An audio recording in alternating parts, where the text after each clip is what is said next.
ನಮಸ್ತೆ ಎಜೆ ನ್ಯೂಸ್ಗೆ ಸ್ವಾಗತ. ಯಾದಗಿರಿ ತಾಲೂಕಿನ ಗುರುಮಠಕಲ್ ಮತಕ್ಷೇತ್ರದ ವ್ಯಾಪ್ತಿಗೆ ಬರುವ ಜಿನಕೆರೆ ಗ್ರಾಮದ ಕೆರೆಯ ಕೋಡಿ ಮತ್ತು ತೂಬು ಸಂಪೂರ್ಣ ಶಿಥಿಲಗೊಂಡಿದ್ದು ಅಪಾಯದ ಸ್ಥಿತಿಯಲ್ಲಿ ರೈತರಿಗೆ ಆತಂಕ ತಂದೊಡ್ಡಿದೆ ಎಂದು ಆರೋಪಿಸಿ ಸಾಮಾಜಿಕ ಹೋರಾಟಗಾರ ಉಮೇಶ್ ಕೆ ಮುದ್ದಾಳ್ ನೇತೃತ್ವದಲ್ಲಿ ರೈತರು ಕೈಯಲ್ಲಿ ಬೆತ್ತ ಮತ್ತು ಕೋಲುಗಳನ್ನು ಹಿಡಿದು ವಿನೂತನ ಪ್ರತಿಭಟನೆ ನಡೆಸಿದ್ದಕ್ಕೆ ಸಣ್ಣ ನೀರಾವರಿ ಇಲಾಖೆ ಅಧಿಕಾರಿಗಳು ಸ್ಥಳಕ್ಕೆ ಓಡೋಡಿ ಬಂದು ಸ್ಪಂದಿಸಿದ್ದಾರೆ. ಮಂಗಳವಾರ ಸ್ಥಳಕ್ಕೆ ಬಂದ ಅಧಿಕಾರಿಗಳು ಸ್ಥಳ ಪರಿಶೀಲನೆ ಮಾಡಿ ಜಿಲ್ಲಾ ಪಂಚಾಯಿತಿಗೆ ವರದಿ ಸಲ್ಲಿಸಲಾಗಿದೆ ಅಂತ ಹೇಳಿದ್ದಾರೆ. ಈ ಸಂದರ್ಭದಲ್ಲಿ ಗ್ರಾಮದ ರೈತರು ಅಧಿಕಾರಿಗಳನ್ನ ತರಾಟೆಗೆ ತೆಗೆದುಕೊಂಡು ಸಾಕಷ್ಟು ಬಾರಿ ಸಮಸ್ಯೆ ಬಗ್ಗೆ ಮನವಿ ಮಾಡಿದ್ರು ಕೂಡ ಸ್ಪಂದಿಸದೇ ಇರೋದ್ರಿಂದ ಸಮಸ್ಯೆಯಾಗಿತ್ತು. ಆದರೂ ಕೂಡ ಇಲಾಖೆ ಸ್ಪಂದಿಸಲಿಲ್ಲ ಅಂತ ಕಿಡಿಕಾರಿದ್ರು.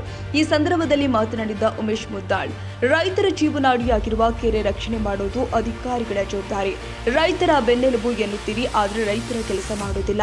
ರೈತರು ಅನ್ನ ಬೆಳೆಯದಿದ್ರೆ ಅಧಿಕಾರಿಗಳು ಮಣ್ಣು ತಿನ್ನಬೇಕಾಗುತ್ತೆ ಅಂತ ಗುಡುಗಿದ್ರು. ನೀರು ಪೋಲಾಗದಂತೆ ತಾತ್ಕಾಲಿಕ ದುರಸ್ತಿಗೆ ಅಂದಾಜು ಪಟ್ಟಿ ಸಿದ್ಧಪಡಿಸಿ ಸರ್ಕಾರಕ್ಕೆ ನೀಡಿ ಅನುಮೋದನೆ ಪಡೆದುಕೊಂಡು ದುರಸ್ತಿಗೆ ಕ್ರಮ ಕೈಗೊಳ್ಳಲಾಗುತ್ತೆ ಎಂದರು. ಇದಲ್ಲದೆ ಕರಿಯ ಒಡ್ಡಿನ ಮೇಲೆ ಗಿಡ ಗಂಟಿಗಳು ಬೆಳೆದು ಒಡ್ಡಿನ ಮೇಲೆ ಜನ ಹೊಲಕ್ಕೆ ಹೋಗ್ತಾ ಇದ್ರು ಕೂಡ ಇದು ಒಂದಾಗಿದ್ದು ಸಮಸ್ಯೆ ಸೃಷ್ಟಿಯಾಗಲು ಕಾರಣವಾಗಿದೆ.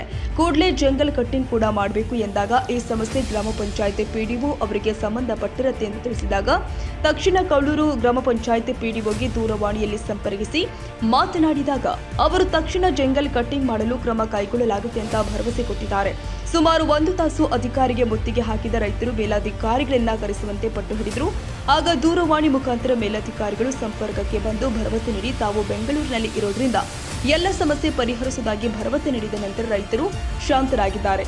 ಜಿನಕೆರೆ ಗ್ರಾಮದಲ್ಲಿ ಈ ಹಿಂದೆ ಕೆರೆ ದುರಸ್ತಿ, ತುಂಬು, ಕೋಡಿ ಮತ್ತು ಜಂಗಲ್ ಕಟಿಂಗ್ ಬಗ್ಗೆ ಗ್ರಾಮಸ್ಥರೆಲ್ಲರೂ ಸೇರಿ ನನ್ನ ಕೈ ಜೋಡಿಸಿ ನನ್ನ ನೇತೃತ್ವದಲ್ಲಿ ವಿನೂತನ ಬೆತ್ತ ಮತ್ತು ಬಡಿಗೆ ಹಿಡಿದಕ್ಕೆ ಬಂಡಿಗೂಟ ಚೆನ್ನಗಲ್ ಅಂತೀವಿ ನಾವು ಹಿಡಿದು ವಿನೂತನ ಪ್ರತಿಭಟನೆ ಮಾಡಿದ್ದಕ್ಕಾಗಿ ಎಚ್ಚೆತ್ತುಕೊಂಡು ಇವತ್ತು ಅಧಿಕಾರಿಗಳು ಸ್ಥಳಕ್ಕೆ ಬಂದು ಕೇಸಿ ಇದೆಲ್ಲ ತಾತ್ಕಾಲಿಕವಾಗಿ ಸರಿಪಡಿಸೋದಾಗಿ ಭರವಸೆ ನೀಡಿದ್ದಾರೆ. ಆದರೆ ಅವ್ರ ಭರವಸೆಗೆ ನಾವು ನಂಬೋದಲ್ಲ. ಪೂರ್ತಿ ಕೆಲಸ ಆಗಬೇಕಂತಕ್ಕಂಥದ್ದು ಇವತ್ತೇನೋ ತರಾಟೆಗೆ ತೊಗೊಂಡು ಎಲ್ಲರೂ ಏನಾದರೂ ಚಳಿ ಬಿಡಿಸ್ತಕ್ಕಂಥ ಕೆಲಸ ರೈತರು ಮಾಡಿದರು. ಎಚ್ಚೆತ್ತುಕೊಂಡು ಇವತ್ತೇ ತಾತ್ಕಾಲಿಕ ಪಟ್ಟಿ ಇವತ್ತು ಎಸ್ಟಿಮೇಟ್ ಮಾಡಿ ಇವತ್ತು ನಾವು ಸಬ್ಮಿಟ್ ಮಾಡುವುದಾಗಿ ಸಂಬಂಧಪಟ್ಟ ಅಧಿಕಾರಿಗೆ ಸಬ್ಮಿಟ್ ಮಾಡುವುದಾಗಿ ಒಪ್ಪಿಕೊಂಡಾರೆ. ನಾವು ಬಿಟ್ಟಿದ್ದು ಇವತ್ತು ಎಡಬ್ಲಿ ಎಲ್ಲರೂ ಮಾತಾಡಿದರು. ಅದ್ರ ಜೊತೆಗೆ ಇದು ಜಂಗಲ್ ಕಟಿಂಗ್ ಇವ್ರಿಗೆ ಬರಲ್ಲ ಅಂದಾಗ ಗ್ರಾಮ ಪಂಚಾಯತಿ ಕೌಳೂರು ಪಿಡಿಒಗೆ ದೂರವಾಣಿ ಮುಖಾಂತರ ಸಂಪರ್ಕ ಮಾಡಿದ ತಕ್ಷಣ ಅದನ್ನೆಲ್ಲ ಜಂಗಲ್ ಕಟಿಂಗ್ ತೆರವುಗೊಳಿಸೋದಾಗಿ ಭರವಸೆ ನೀಡ್ಯಾರ.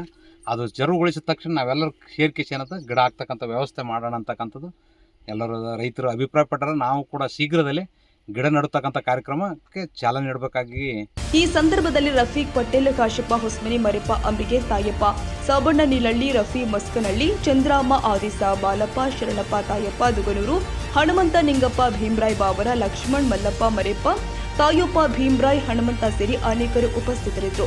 ತಕ್ಷಣ ಕ್ರಮ ಕೈಗೊಳ್ಳುತ್ತಿದೆ ಮತ್ತು ಉಗ್ರವಾದ ಹೋರಾಟ ಮಾಡುವುದಾಗಿ ಎಚ್ಚರಿಕೆ ರವಾನಿಸಿದ್ದಾರೆ. ತಾಜಾ ಸುದ್ದಿಗಾಗಿ ಎಜೆ ನ್ಯೂಸ್ 24x7 ಗೆ ಸಬ್ಸ್ಕ್ರೈಬ್ ಮಾಡಿ ಮತ್ತು ಬೆಲ್ ಐಕಾನ್ ಒತ್ತಿ ತಪ್ಪದೇ ಲಿಂಕ್ ಶೇರ್ ಮಾಡಿ.